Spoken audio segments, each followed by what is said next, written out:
Hello, hello, Good. Kirk. Hello. Hello. So How are you good to see doing? you. I'm doing well. I'm doing well. It's You beautiful here in New York. Yeah. good, good. You look nice. Thank you.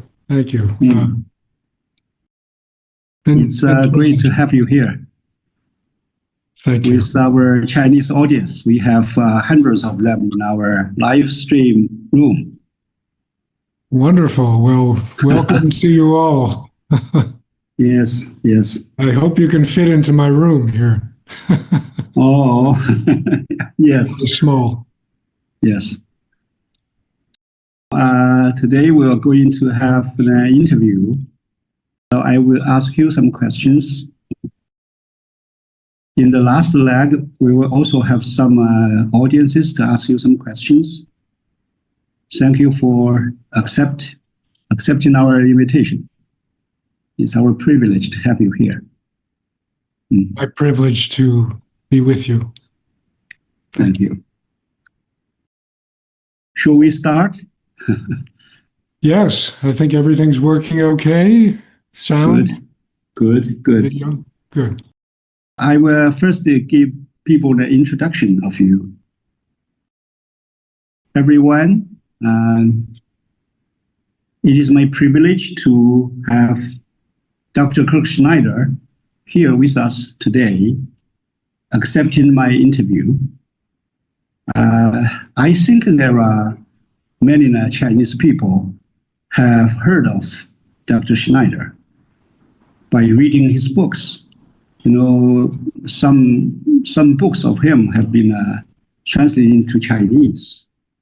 And also some people might have opportunities to listen to his lecture back over 10 years ago at our international conference on existential psychology in Nanjing, in Shanghai, and Guangzhou. So we had the privilege to have Dr. Schneider speaking to our audience in the past years. Dr. Schneider has constantly been coming to China, participating the conferences, doing workshops, promoting the East-West dialogue, especially in the area of existential psychology. Still, I would like to give a formal introduction of him. Dr. Kirk Schneider is a leading spokesperson for existential humanistic psychology. He is founder and current president of the award-winning Existential Humanistic Institute. We often call it EHI. He was also a 2022 candidate for president-elect of the American Psychological Association. Dr. Schneider is the recipient of the Rollo May Award from Division 32 of the APA for outstanding and independent pursuit of new frontiers in humanistic psychology. He is also the author and co-author of 16 books, along with over 200 articles and chapters.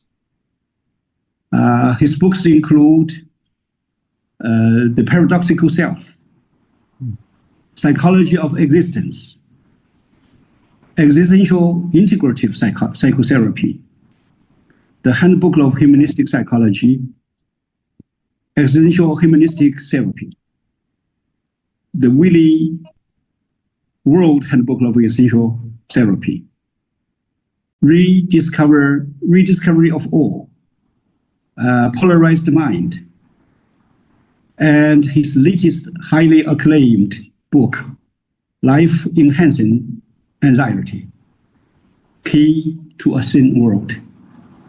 So only to name a few. Several of his books have been translated into Chinese, German, and some other languages in the world. Dr. Snyder owns a global reputation, especially in the area of existential humanistic psychology. So I will let, after this introduction, I will let Dr. Snyder, I sometimes call him Kirk, because we're friends. Please. So I will invite him to speak to you. So after that, I will ask him some questions. So I expect a very inspiring speech from him. Thank you, Kirk. Thank you very much, Dr. Wang, and if I may call you Xuefu. Yes, of course. Much appreciate your introduction and being with you all here. I guess what I would add to your list, not to burden people, but my main focus these days has been on completing this new book, which should be out in June, yes, called The Vibrant Center, A New Consciousness for Our Broken Age. And it's really an attempt to bring more of a centering to our consciousness, as distinct from the polarization that we seem to be so frequently caught up in these days, especially in our society. But societies like ours, or industrialized societies, power centers in the world today, seem to be very attached to what I call a polarized mind, the fixation on a single point of view to the utter exclusion of competing points of view. And this is a very big and destructive problem for our world, especially since we have so many powerful weapons.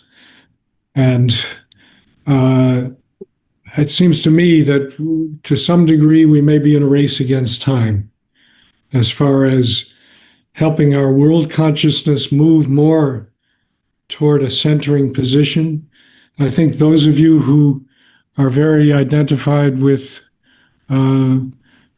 Buddhism and Taoism can relate to this basic idea. It's similar. I define the vibrant center as a pivot point of choice and discernment. Choice and discernment, meaning the capacity to slow down, to become more present to ourselves, to the flow of life, to others. And from that position, that centered position, more or less, greater capacity to survey the possibilities around us, the different sides of a given problem or dilemma that faces us.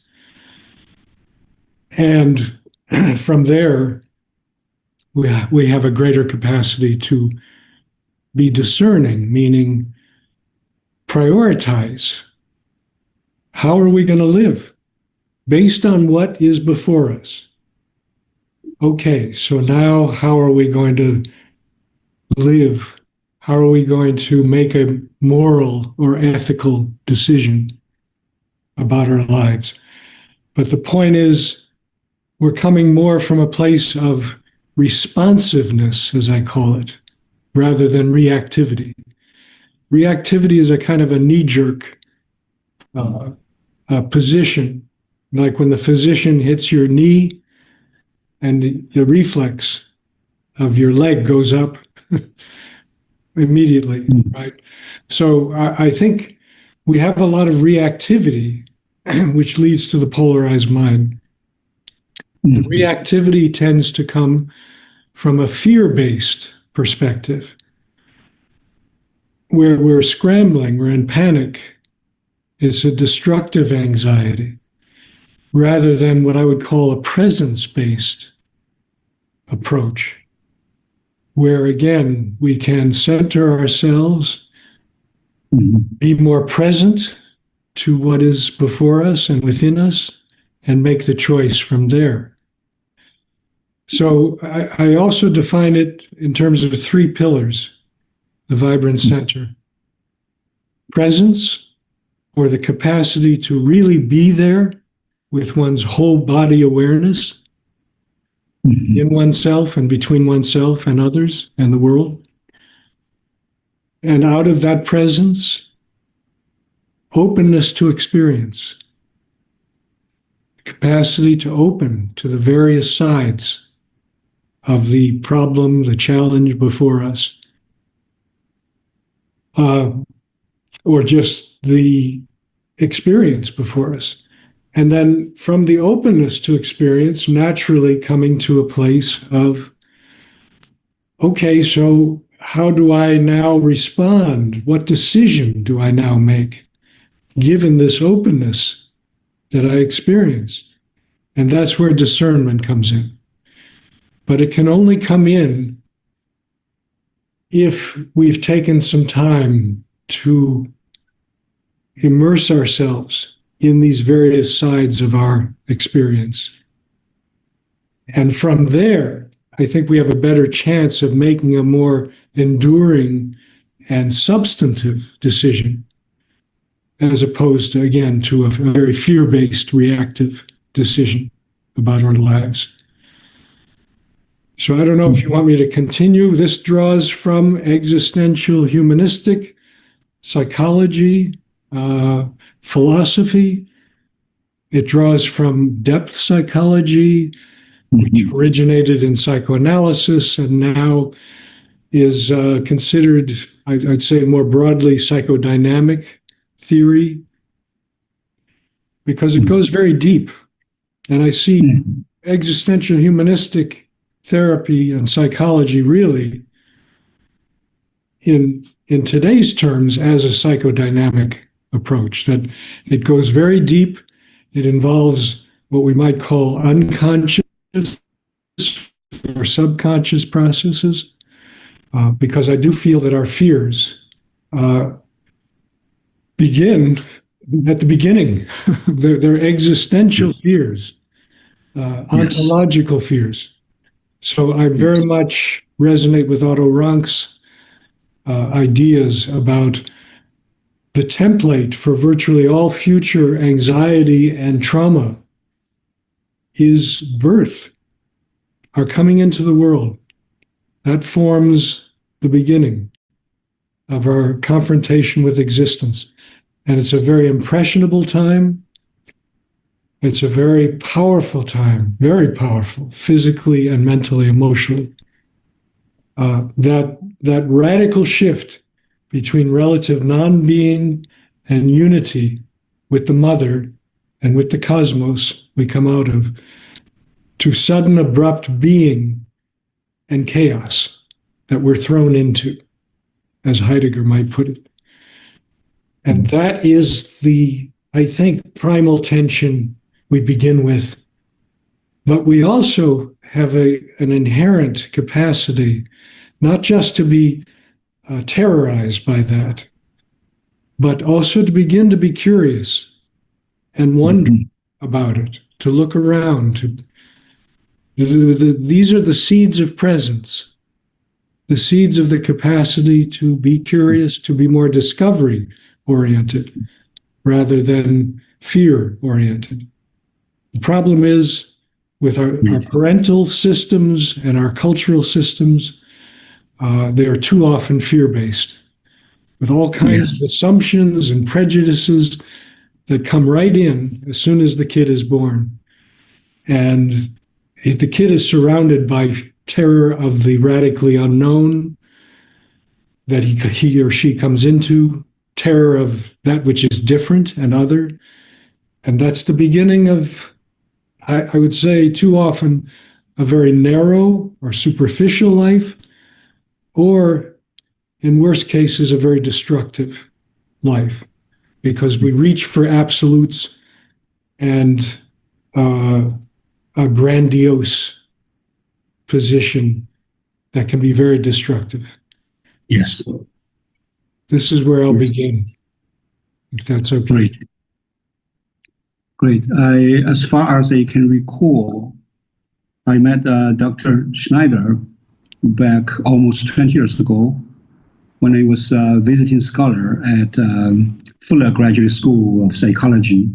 That was in 2008, 2009.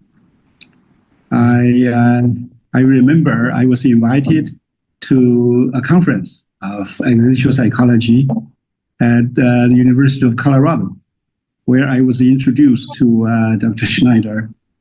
And I had a very brief conversation with him. And I also took part in his workshop.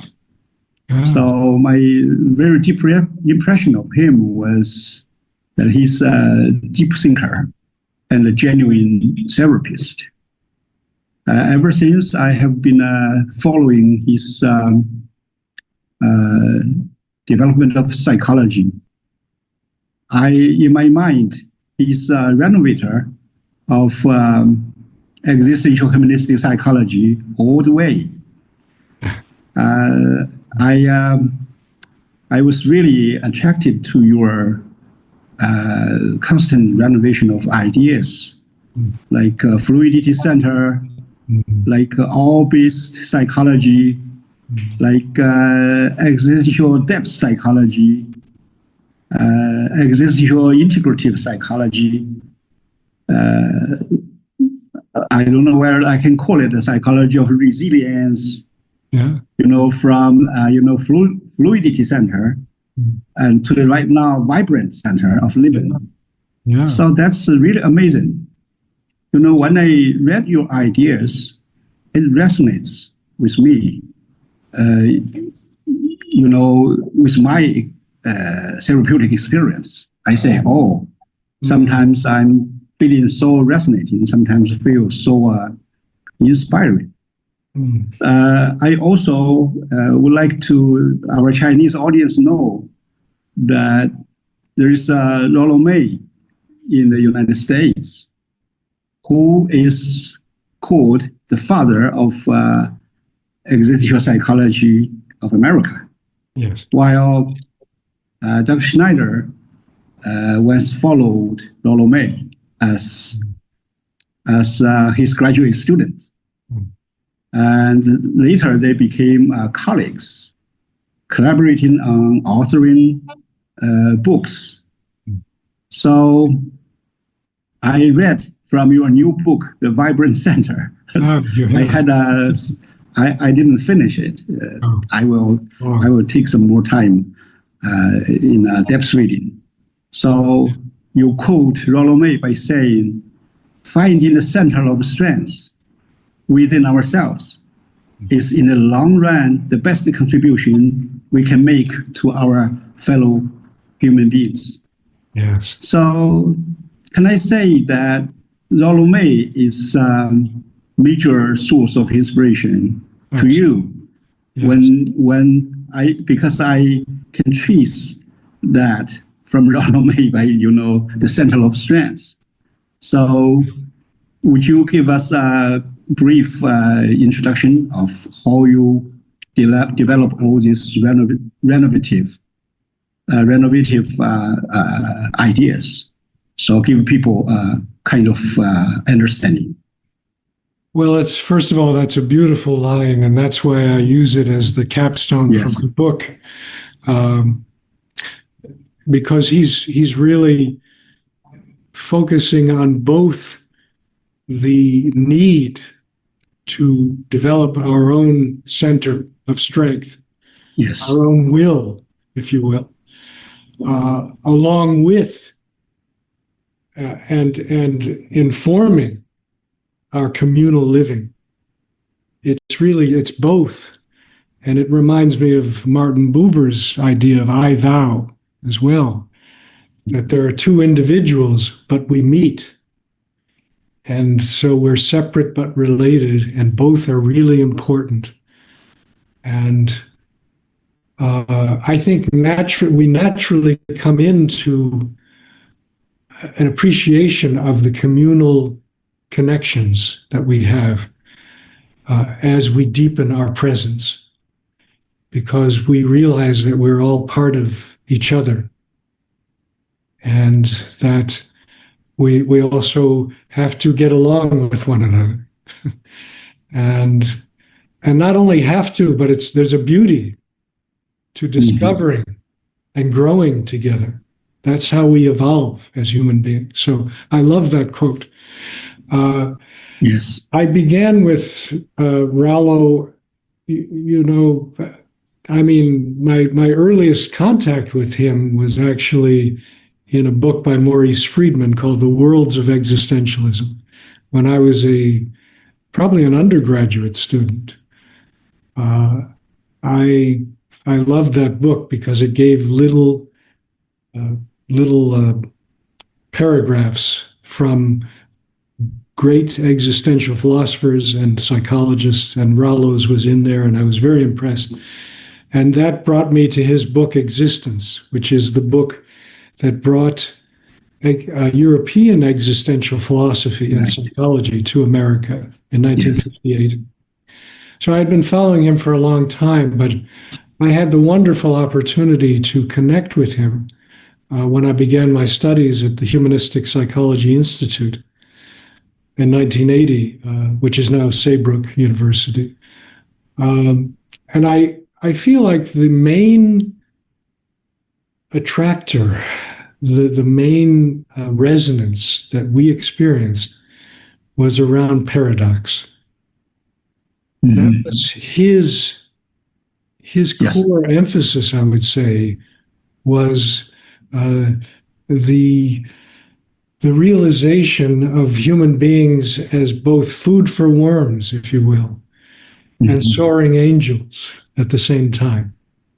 And that this was our basic dilemma, and that we needed to face the fact that we are creatures, but also have some godlike, might be too strong, but we have the great capacity to transcend, to create, to participate in something much greater than ourselves as a spirituality. And we're also very vulnerable, fragile creatures who are passing in time. So this concept was very resonant for me. And in my early papers in philosophy, I was a philosophy minor as well as a psychology major.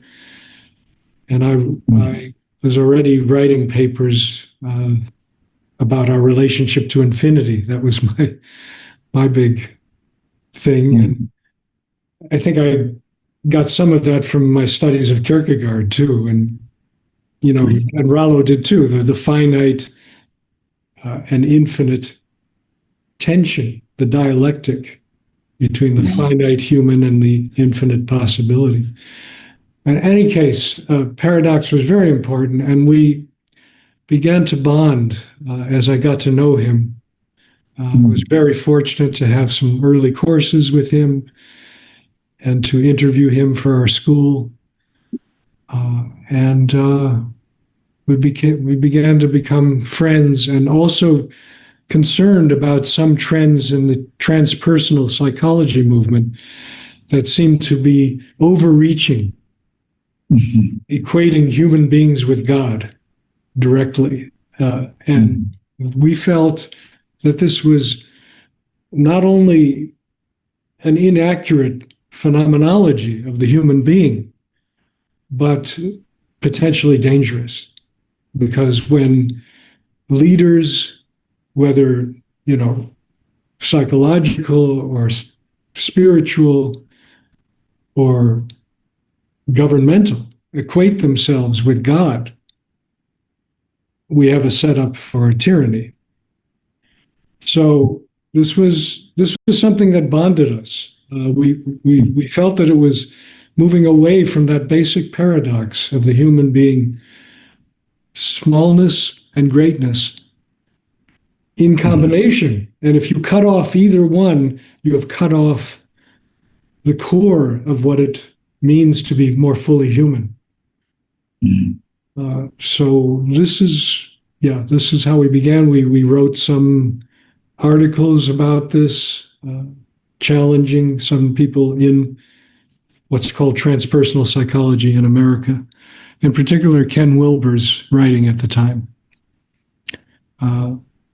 where he talked about a seamless unity between self and not self. And it seemed to us that this was a little presumptuous and also maybe not all that invigorating as far as the human experience, because our vulnerability is as important as our capacity to transcend and self-create. This is what makes a fuller life, to be the capacity to be deeply moved by living. Great. I just see a reflection from one of our audience. He said, your talk on paradox broadened my eyesight. So it also brings me back over 20 years ago when I was studied at Henry Newton Theological School. I read Rollo May's The Meaning of Anxiety.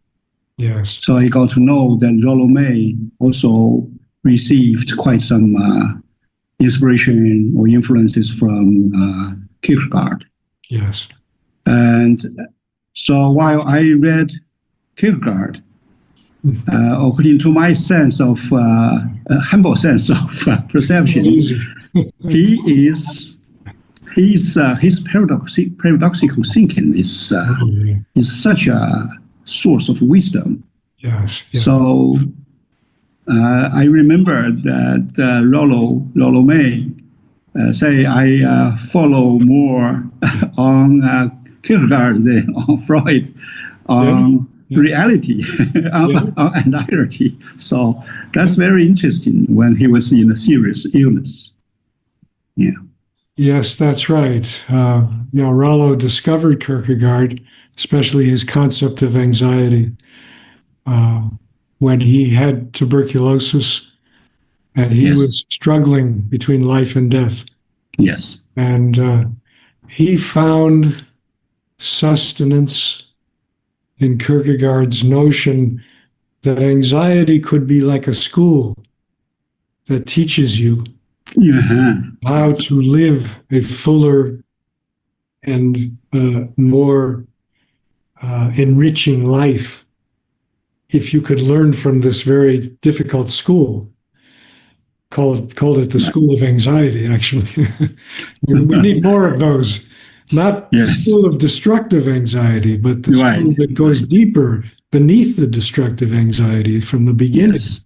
The school to help us be more present to the signal of anxiety. I was also impressed with your lecture at back 3 years ago at in Grace.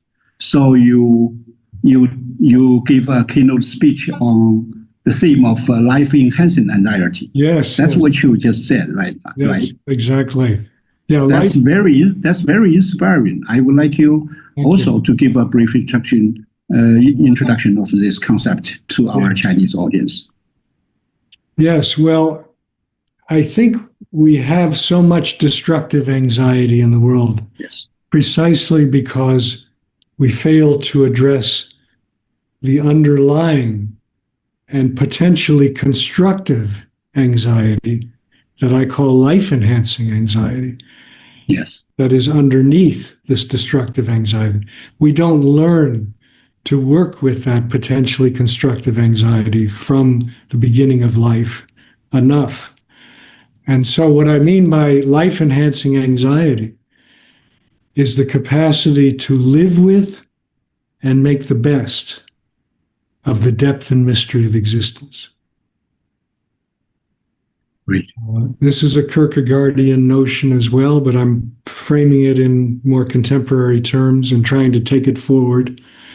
Another way to put it in more concrete terms is the capacity to live more on the edge of wonder and discovery rather than terror and overwhelm.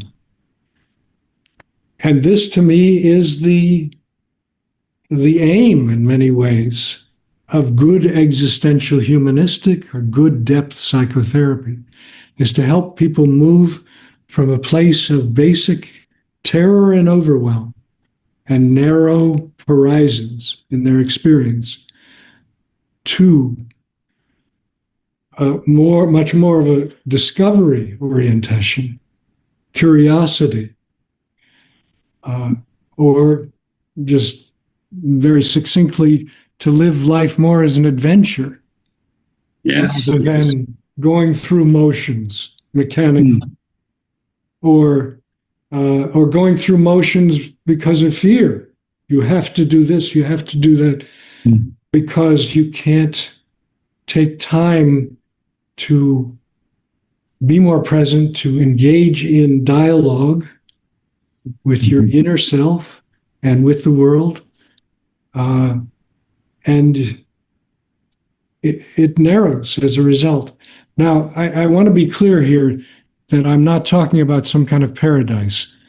And I recognize very much that if your life, the life of your family is threatened, all bets are off. Meaning you virtually cannot, or it's very difficult, to be in this place of a vibrant center if your life is directly threatened. You almost instinctually, I would do everything I could to defend myself or my family, my loved ones.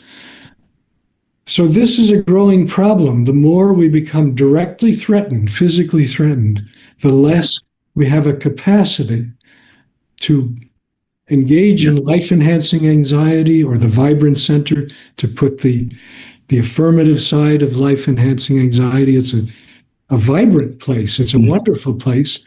If we have the safety and the support with our parents and with the culture to engage in that. But if you don't have that safety, very difficult. And so in the therapeutic process, we have to work with clients, especially when they are vibrant center is lucid and threat, especially those serious threat, traumatized the kind of experience, whatever. So we need to help them to restore their vibrant center. Yes, I think so. And this is where the integrative existential therapy comes in too. Yes. Because not everybody is ready to begin that journey into the vibrant center, to begin that journey of staying with uncomfortable feelings, thoughts, images. And so we provide a space where it's available in terms of our way of relating to that person, our presence to that person. And I think you do that beautifully, Xuefu, with Jimian, and facing directly and providing the space for people to begin to come into the vibrant center. But we need to address people where they live. And sometimes where they live is get through the night. Help them. So if we are in constant avoidance or escape, we will lose our vibrant center. Yes. But sometimes we need to help build a person to a place where they can then begin to move away from escaping and face. Now I become more interested in your new book, The Vibrant Center. I remember, recently we had some email exchanges. In one of your letters, I read this. You said, I'm actually in the process of completing a new book. Yes. Tentatively entitled The Vibrant Center, The New Consciousness of Our Broken Age.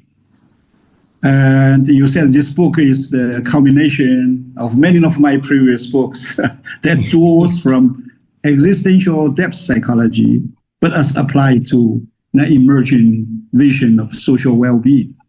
That's what you say, ambition. Yes, big ambition. Project.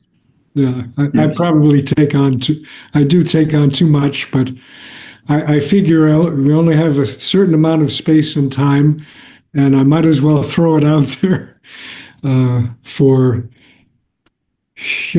we sometimes write for the future, not only for our present time. Right. And so I hope it reaches people presently, but I also am putting it out there for future generations, perhaps, to really reflect on the direction we're moving, especially with technology and AI. That this is a very challenging direction for the cultivation of a vibrant center, a fluid center,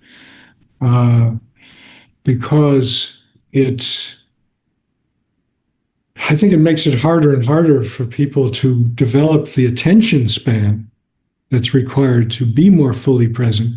And not only the attention, but the will to struggle, the will to work with uncomfortable ideas, uncomfortable feelings, uncomfortable relationships, person to person. And the more that diminishes, I'm afraid the more we become like machines. Mm-hmm. So when I listening to your talk, I began to realize that your different concepts, different ideas are not isolate from each other, separate from each other. They form a kind of coherent system. Yeah. So I remember back some years ago, you talked on fluidity center. So it gives me the inspiration that when we work with people, so-called symptoms often kind of have a kind of fixation or inflexibility, something like that. So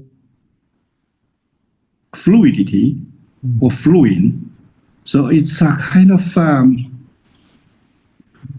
approach to dissolve some kind of fixation or inflexibility, or we call over rigidity or rigid conceptualization like that. Yes. So my question is also about how do you develop from fluidity center to the vibrant center? Great question. What are the differences and similarities between these two centers, or they are the same from the same origin or whatever? Right. Well, I would say that the vibrant center is a further development of the fluid center. Yes. The fluid center is a kind of foundational stage of development, if you will, that emphasizes our ability to move more freely within our capacities to constrict or to focus, discipline ourselves, and our capacities to expand, to take risks, to venture out, to be bolder. And this is a beautiful idea, I feel, very much similar to, again, a Taoist notion, I believe. But what I'm emphasizing with the Vibrant Center is not just the state of being fluid and centered,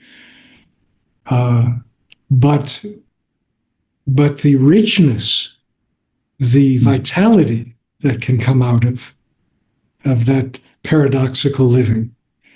I'm trying to convey to people that this can be a wonderfully life-affirming place to go to. And I'm not sure that the terms fluid center captures that kind of vitality, that kind of liveliness, that kind of richness of living that the Vibrant Center does. The Vibrant Center, in some sense, maybe is the peak of a fluid-centered life. Now, we can't keep it up all the time, I realize, but it's a kind of North Star, if you will, that we can, just trying to show that we can move toward not only living flexibly and what's the word? Trying to think of a word that captures that rhythmic movement elastically, but that there's a beauty, there's an amazement in that living, an awesomeness in that living, sense of awe, the acute awareness of our smallness and greatness, our humility and wonder, our capacity for adventure of living. And I'm also clarifying, I think, in more accessible terms, I believe, the Vibrant Center resting on those three pillars of cultivating presence, openness to experience, and discernment as the anchors. So I do see it as a further refinement of fluid center. I still very much embrace the notion of a fluid center, but I'm also trying to convey to people a vision of a world that not just survives or survives well, but that thrives, that can thrive. I think we need that. Great. Also, from my perception, that your book always hinges on your observation, your concern of how the world is going. You're concerned about those challenges and crises when human beings falling apart or losing in a certain state, like polarities or polarization, and all those very crucial issues. So you turn to respond to the challenges, crisis of the world, trying to pave a way or an approach for people to reflect on the situation of the world and for the benefit of human welfare. So you follow very closely with how the world is situated, is moving. So that's your psychology, which I very appreciate. Thank you. It's not something away from the reality. It's something transcendentally somewhere else, but right in here, focusing on those problems and difficulties human beings are faced with. Well, I think to be a good existentialist, you got to do that. Yes, that's right. I mean, that's right. Come on, let's look at, as you say, facing life directly, facing life soberly. I love Ernest Becker's idea in his book, a great classic. I also Yes. draw much Yes. inspiration from. The book is translated into Chinese already. Oh, wonderful. Denial of Death. Yes, the denial of Where death.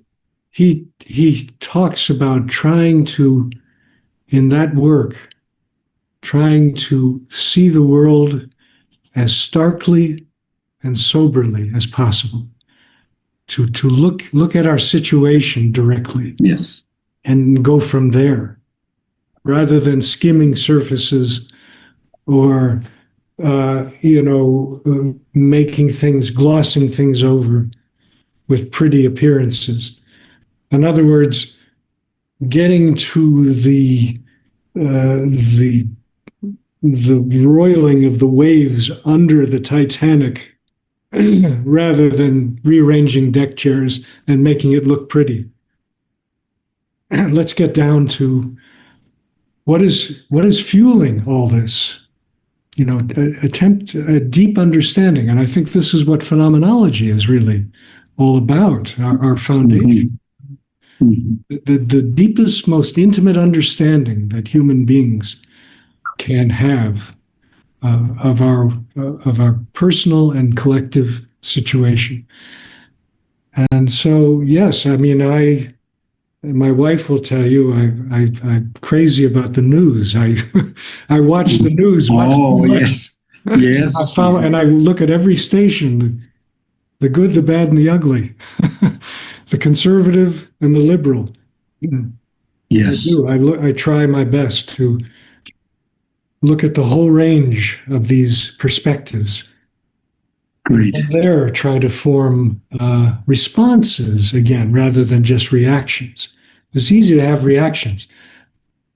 I have thrown things at the TV. Great. In anger. So I remember you give, I was impressed, a bit delighted because I'm relative with you in concerning of the same theme. The movie Conclave. Yes. So I watched the Conclave.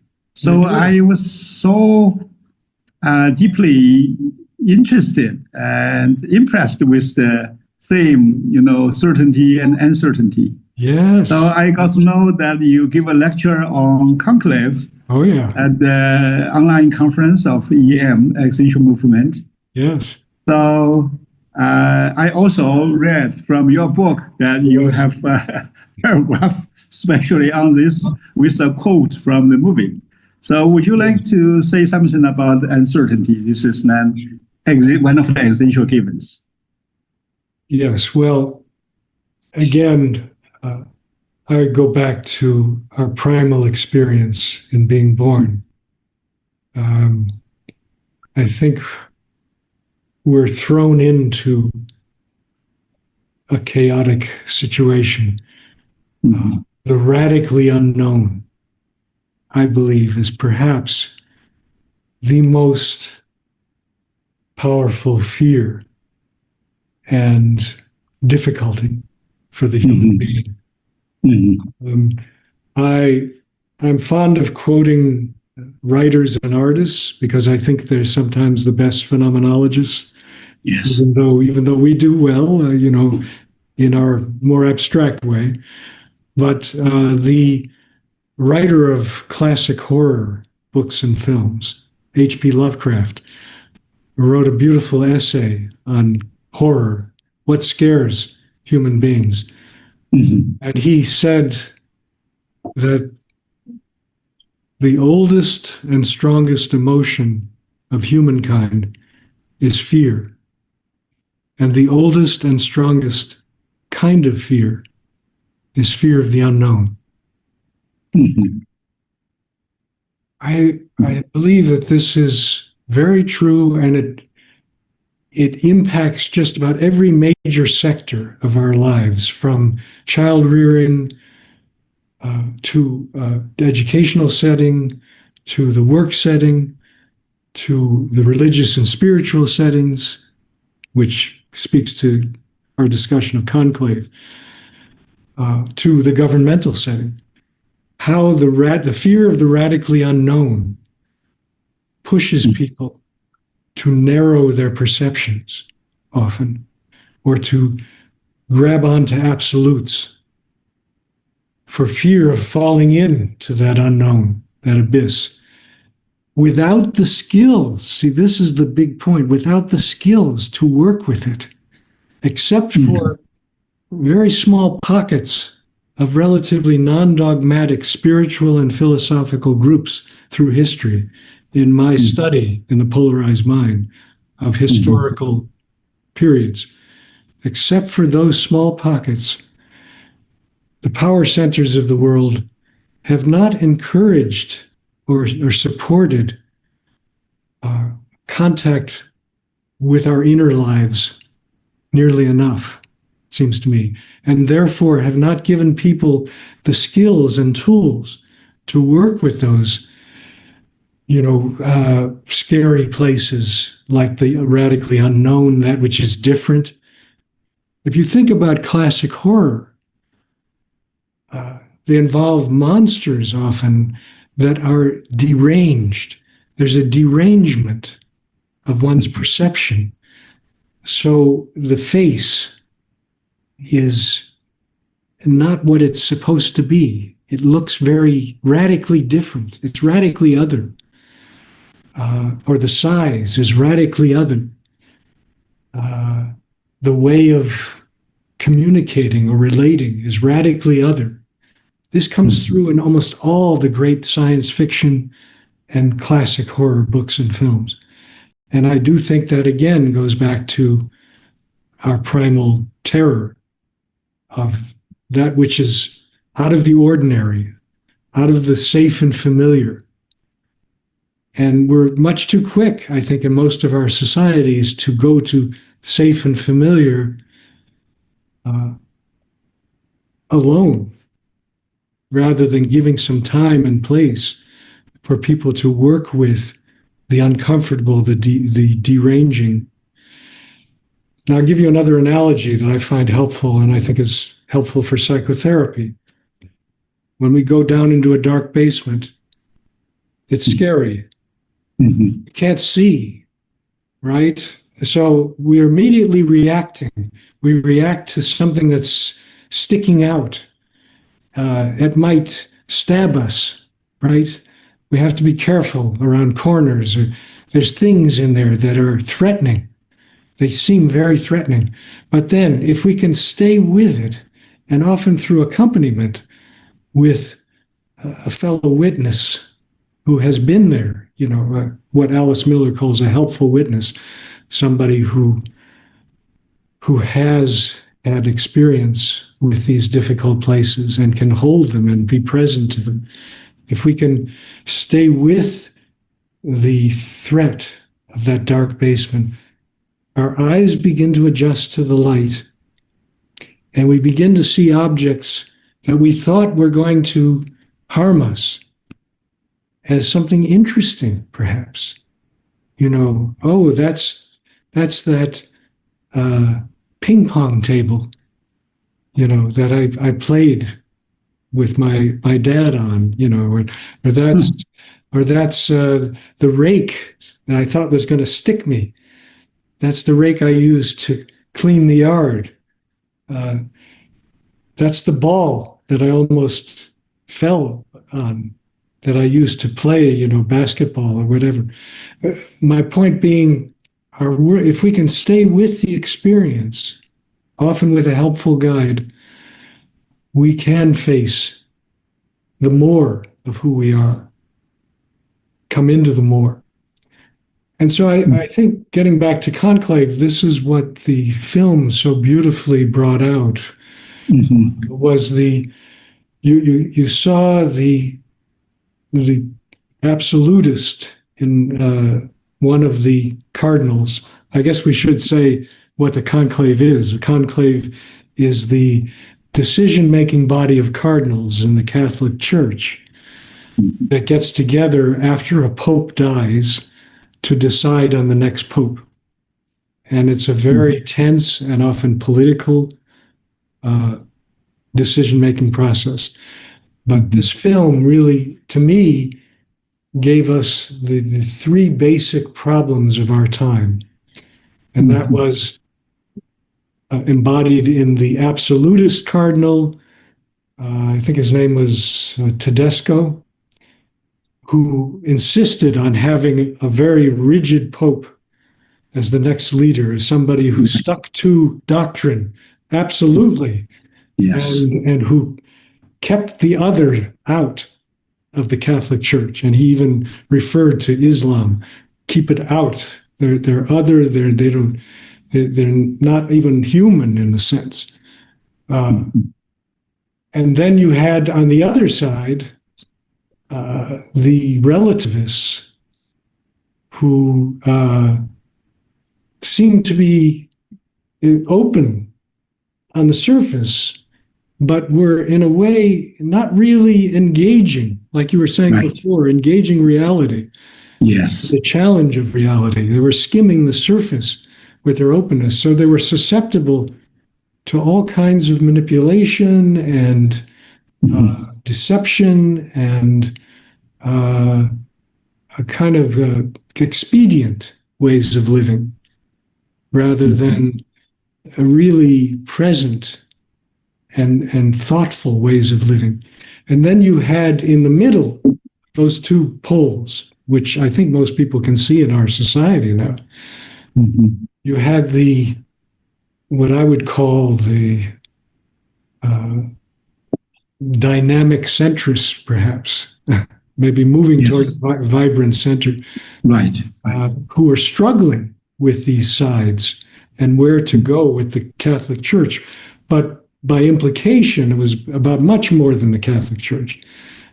Our society, where to go with our society, our world, as we move into this difficult future. And so this is where the main protagonist, Cardinal Lawrence, gives a wonderful speech on the problem of certitude. Yes. Which just sounds like Paul Tillich and Kierkegaard. Yes. That's right. Beautiful. That's right. And he raises questions. Yeah. Yes. So it also touches, the human nature, human mindset, including, the hypocrisy once Jesus pointed out. So I have been trying to articulate on a term which I called the intermingleness of light and shadow. So, we see the intermingleness of light and shadow. Nice. I like them. So when I watch Conclave, I see the separation, the isolation of light and shadow. So this creates really a problem. Yes. So in my understanding, the healthy state of mind is the intermingleness of light and shadow. Beautiful. They integrated rather than separated or rather than isolated. So that's also the situation. Yes. That's a beautiful term. And I think Cardinal Lawrence was moving in that direction. He was trying to help people see the value and the beauty of that intermingling of light and shadow for a fuller life. Yes. For a deeper life. Yes. And Cardinal Benitez, who maybe is the biggest hero of that story, who actually embodied a lot of these uncomfortable places himself. I don't know how much to tell people because they need to see the film. I don't want to say too much more. But he gives a very powerful speech also about how we are small men here when we are one pole or the other. Yes. And I've been in wars and I've seen the pain of people. But let us be larger men here, larger people. Let us recognize the tragic sides of life, but that they go with the great possibilities of who we can be and who we can move toward. And he was living that, it seems to me.